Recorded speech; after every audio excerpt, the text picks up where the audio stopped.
Charitable giving can feel difficult or even impossible when we're in debt or barely scraping by. When we've lifted ourselves up to a position of financial strength and confidence, giving back feels like the right thing to do. Sharing the wealth with our neighbors in need is a privilege and an honor. There are so many people who are out there in the United States that need our help. Over 400,000 American children are in foster care. Around 40 million people struggle with hunger in the U.S. every day. 550,000 Americans experience homelessness on a typical night. Globally, the issues are even larger. 663 million people live without access to clean water. 130 million girls are not in school due to threats of poverty, war, and gender discrimination globally. And 10% of the world's population lives on less than $1.90 a day. When you hear statistics like that, it can feel overwhelming. But I believe we can tackle these huge challenges the same way we tackle our huge financial challenges, one step at a time. Here are 7 strategies to help you make charitable giving a family tradition.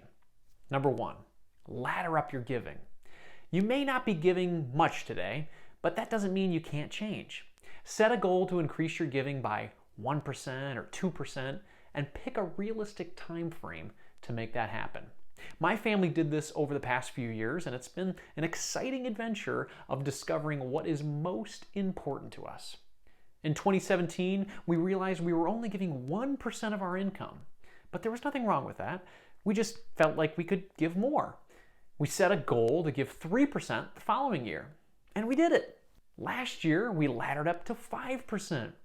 We didn't do it overnight. We did this over a 2-year period of time, and now it doesn't feel like such a jolt to our budget. It feels right. So pick a time frame and a percentage and ladder up your giving. Number 2, encourage your kids to give. Giving becomes a lot more fun and impactful when you get the whole family involved. Try setting a tradition where you give with your kids. This can be with your money and their money too. A couple years ago, I started a tradition with my kids called The Big Give. This is an opportunity for our family to give together. So here's how it goes. Step 1, get milkshakes and ice cream, because everything is just so much better with milkshakes and ice cream. Step 2, empty out each of your kids' give jars. This is a glass jar where our kids have been saving 10% of their chore and reward money each week for the past 12 weeks, so 3 months. Step 3, count how much money is in each jar. Step 4, watch 3 videos that you can select and give those to the kids and say, hey, here are some charities for you to check out, and then they can decide who they want to give to. For example, my daughter Zoe's a fan of the World Wildlife Foundation because she likes pandas. And Calvin, my son, has been giving a lot of his money to Say Detroit to help homeless people here in Detroit. Step 5, match the kids' donations and double the impact. Step 6, make the donation on the website and write a special note to the organization about who is making the donation. This little extra step allowed my 4-year-old Calvin to meet Mitch Albom. We are in the 7th annual Say Detroit Radiothon. Calvin Hill, not Calvin Hill as in Grant Hill's dad, but Calvin Hill is 4 years old. From Bloomfield Hills, he saved up 3 months of his allowance, from what I understand, which constituted $8, and got a matching donation from his parents to give to Say Detroit, and they are here. Andy Hill and Nicole and Calvin are all here. Hi, folks. Hi, thank you for having us. Now, Calvin said one day that, why did you say you wanted to give to an organization, buddy? Do you remember? I wanted to give people roofs. You wanted to give people roofs. what, roofs? Yes. Wow, I like that. Because he's very happy to have his home with a roof That's and to right. be warm. And so we did a little Google searching, and we came across Say Detroit, and that's the organization we wanted to give to for our big Well, give. we do roofs, Calvin. We actually give entire houses with the roofs. Sometimes we give the walls underneath the roofs as well to people so they can have a house to live in. Mitch Albom. Step 7, talk to your kids about the impact that they're having on these organizations and the world. Let them know how proud you are that they are making an impact and helping the world to be a better place to live in. And then rinse and repeat every quarter for the next 18 years of their lives. And maybe, just maybe, as they get older, they'll do the same thing with their kids. Number 3, make giving automatic. One of my favorite sections in David Bach's book, The Automatic Millionaire, was about becoming an automatic giver. He encourages readers to sign up for an automatic monthly contribution to your favorite church, your charity, or nonprofit. This way, you can't forget to donate. If you do this at the beginning of the year and plan for it each month, just like investing, your giving will grow. And in what seems like no time at all, you'll be a generous giver automatically. Number 4, find charities that move you. If giving away your money feels like pulling teeth, then it may be time for you to look at another charity or a different cause.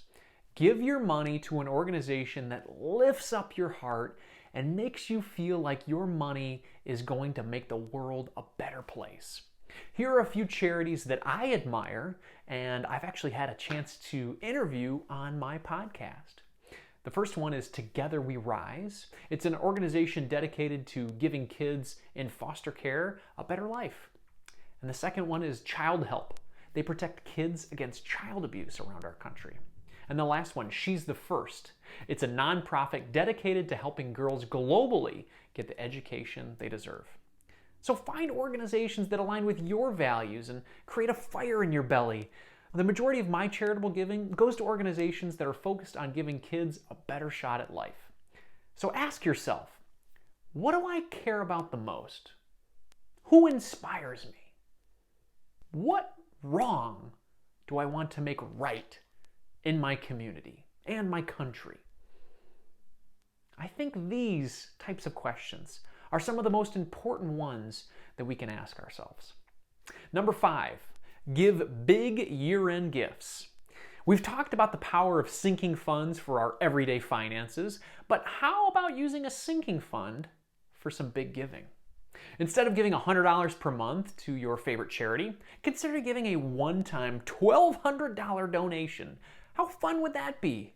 In the past, we've done automatic giving, and it's allowed us to stay consistent and support our favorite charities year-round. But this year, we're going for the big donation.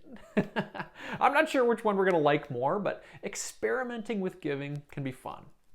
Number 6, donor-advised funds. If you're looking for a tax-efficient way to give back, consider donor-advised funds. A donor-advised fund is like an investment account, but for charitable giving. Your contributions or donations can grow like an investment account, allowing you to give now or in the future. This could be a way for you and your family to have a big impact. All right, number 7, random acts of kindness. Have you ever heard of those people who pay for someone's entire bill at the grocery store? Or the people who leave a $100 tip for their waitress on their $10 lunch bill? Those types of people are my heroes. I want to be a hero like that. And I want you to join me. My family loves taking part in a holiday tradition called Big Tip Tuesday. My wife and I will both be taking a $100 bill or multiple 20s and giving it randomly to people who are working in the service industry during the holiday season.